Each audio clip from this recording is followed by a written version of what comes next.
Reading 66 from the Psychological Commentaries on the Teachings of Gurdjieff and Ouspensky by Dr. Maurice Nicoll. Volume 1. Birdlip, February 22, 1943. Internal Considering and External Considering. 1. Amongst the many things that we have to observe in ourselves and work upon, according to this teaching that we are studying, there is the psychological state called internal considering. This refers to a process which takes a great deal of force from us and, like everything that takes energy from us uselessly, keeps us asleep. Internal considering is a branch of identifying. As you know, the study of identifying in all its different branches is one of the most important forms of practical work on oneself. A man who identifies with everything is unable to remember himself. In order to remember oneself, it is necessary not to identify. But in order to learn not to identify, a man must first of all learn not to be identified with himself. One form of identifying is internal considering, of which there are several kinds, and some are forms of identifying with oneself. One of the most frequent forms of internal considering is thinking what others think of us, and how they treat us, and what attitude they show towards us. A man may feel he is not valued enough, and this torments him and makes him suspect others, and causes him to lose an immense amount of energy, and may develop in him a distrustful and hostile attitude. Closely connected with this is that form of identifying called making accounts. A man begins to feel that people owe him, that he deserves better treatment, more rewards, more recognition, and he writes all this down in a psychological account book, the pages of which he is continually turning over in his mind. And such a man begins to pity himself so much that it may be almost impossible to talk to him about anything without making him at once refer to all his sufferings. All accounts of this kind, all feelings that you are owed by other people and that you owe nothing yourself, are a very great psychological consequence to the inner development of a man. A man in the work can only grow through the forgiveness of others. That is, unless you cancel your debts, nothing in you can grow. It is said in the Lord's Prayer, "Forgive us our debts as we forgive our debtors." Feeling you are owed, feeling debts, stops everything. You hold back yourself, and you hold back the other person. This is the inner meaning of Christ's remark, that one should make peace with one's enemy. He says, "Agree with thine adversary quickly, whilst thou art with him in the way, lest, haply, the adversary deliver thee to the judge, and the judge deliver thee to the officer, and thou be cast into prison. Verily I say unto thee, thou shalt not come out until thou hast paid the last farthing." Matthew 5:25 and 26. If you are going to exact psychologically every pound of flesh or every farthing from a man who owes you, that is, if you are going to make everyone apologize and make amends and eat the dust, then you will be under the exacting law that Christ warns you to escape from. You will put yourself in prison, that is, under unnecessary laws, and you will not get out until you have paid on your side for all your own faults. But there is a law of mercy, that is, an influence higher than the literal law of an eye for an eye, which is the law of the man of violence. This is an example of putting yourself under new influences. If you want to put yourself under better influences coming down the ray of creation, you must behave differently, take everything differently. That is, work. You must put yourself first under the influences of the work and try to obey them. That means you must hear and do the work.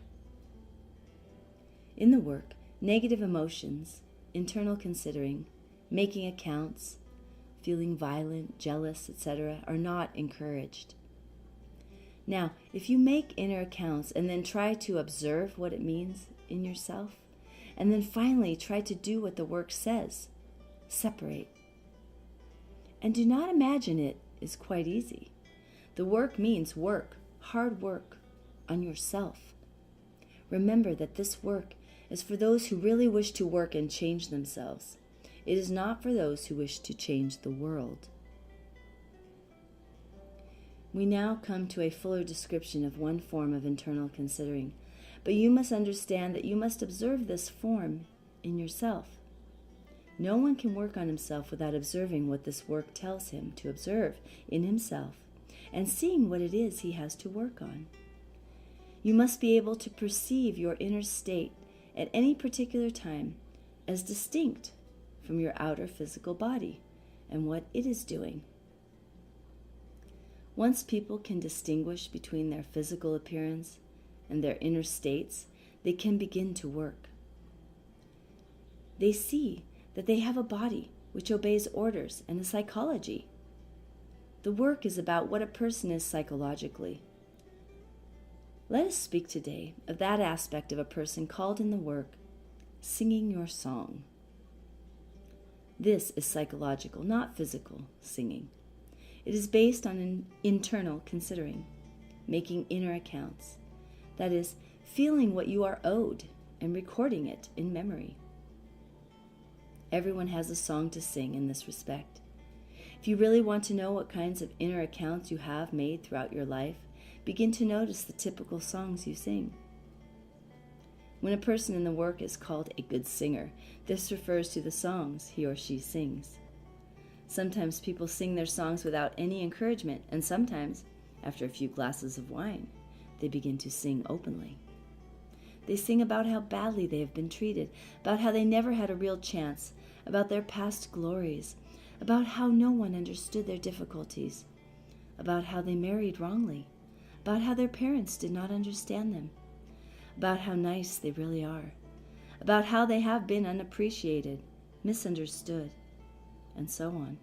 And all this means how everyone is to blame except themselves. All this is making inner accounts, or rather it is the result of making accounts. This is one form of internal considering. Now, why do you think it is necessary in the work to get rid, as far as possible, of songs? Why is it necessary to notice them, to starve them, to push them away, out of a central position in one's life, until they are sung only on rare occasions, in faint voice, and perhaps finally never? They cripple you inside. They take energy. You smile bravely. You all know that brave smile. And it is all lies. A good singer in the work cannot get beyond himself. He is a victim of his own account making. As soon as anything is difficult, he begins singing. This stops him. He cannot grow. He perhaps begins to weep. He cannot change his level of being. He cannot get beyond what he is, crippled by sad songs. It is a sign of being. Being is what you are, and to change being, one must not be what one is. Instead of working on himself in some difficult situation, he begins to sing at once, perhaps very nicely and quietly. If he is criticized or spoken to sharply, he begins to pity himself, or gets furious and feels he is not understood, and so on. And then he begins to sing, either softly to himself or to others, especially to people who will listen to him, or it may be to her. Often a person makes friends with another person only because it is easy to sing his or her song to him or her. And if the latter suddenly tells him in so many words to shut up, he or she is so deeply offended that he goes in search of a new friend, a person who will really understand him or her, as the expression goes. As if anyone could understand another person just like that. If only, they say. To understand another, one must first understand oneself. And this only begins after long work on oneself and catching glimpses of what one is really like. A good singer certainly does not understand himself. He prefers to sing the song that he is misunderstood, and so he dreams of a marvelous world in which everything is arranged so that he is the central figure in it. And this attitude and these dreams create a weakness, and in fact a real psychological sickness, for which a man may have to pay all through life. He has, as it were, let life overcome him. But you must realize that this does not apply merely to people who make no effort, to people who are not adjusted. It applies also to people who do make ordinary efforts and who yet are sick in this sense, because they feel like life owes them things that they have never attained. They feel they should be happier, and very often think that other people seem to be happier.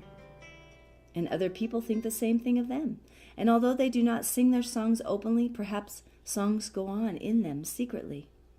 They feel an inner sadness, a sense of monotony, a kind of inner tiredness or frustration around which thoughts gather. It is about these inner secret songs that I wish to speak tonight, for they also stand in one's way, and very often they are not observed, although they are all the time secretly eating one's life. Only deeper self-observation will reveal them. All self-observation is to let light in to oneself. Nothing can change in us unless it is brought into the light of self-observation, that is, into the light of consciousness. And all self-observation is to make us more conscious of what is going on in us. You know, you must observe yourself when you are alone, just as much as when you are with people. Self-observation is inner attention.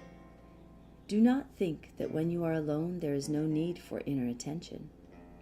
When you are alone, quite different eyes, different forms of imagination, different thoughts, different moods come forward.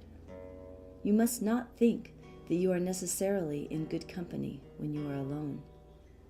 You may easily be in the worst company and yet not even think of observing where you are in yourself and what company you are keeping in yourself. Your most negative and most dangerous eyes may come forward when you are alone. You may have quite well-written songs that only come when you are quite alone, when you feel no one is looking. Yes, but you must look. You must never feel no one is looking, simply because the door is shut. You must never feel that you can indulge yourself in your worst negative eyes just because you are alone, and that therefore you can behave as you like in yourself. You must cultivate quite a new idea of your responsibility to yourself in this respect. To think that you can go to sleep in yourself just because there is no one there, and that you can enjoy all your inner negative talking for that reason, is to have no proper conception of what this work means. It means that you have no inner sincerity, and this work demands inner sincerity as the first thing that is essential. In life, we keep up outer appearances, but in the work, the case is quite different. It is about what goes on in you, inside yourself, in your thoughts and feelings. By inner work on ourselves, when we are alone, we can often change a whole outer situation. But we cannot do that without inner sincerity and observing which eyes in us are lying or twisting things and so on. We may make an aim not to be negative with some person, but if we are alone and let our negative eyes say what they please and make no effort not to identify with them, then we are not working sincerely, and we can undo a week of work in a few moments. If we do not go with negative eyes in public, but indulge them in private, what do we think we are doing? We certainly have not begun to understand what work means. We must handle a person we are working with as carefully and as consciously in our inner thoughts and feelings as we do externally from polite manners. If we cannot see what this means, then we do not see what self-observation means. On one occasion, I was sitting with Mr. Ouspensky. We had been silent. He looked up at me with a smile and asked me why I was so sad. I said, I did not know that I was. He said, it is a habit. You are listening to some eyes that are singing some sad, faraway song. Perhaps a song without words, or words you have forgotten. Try to observe it. It takes force from you and is quite useless. And he added, this is an example of the moon eating you.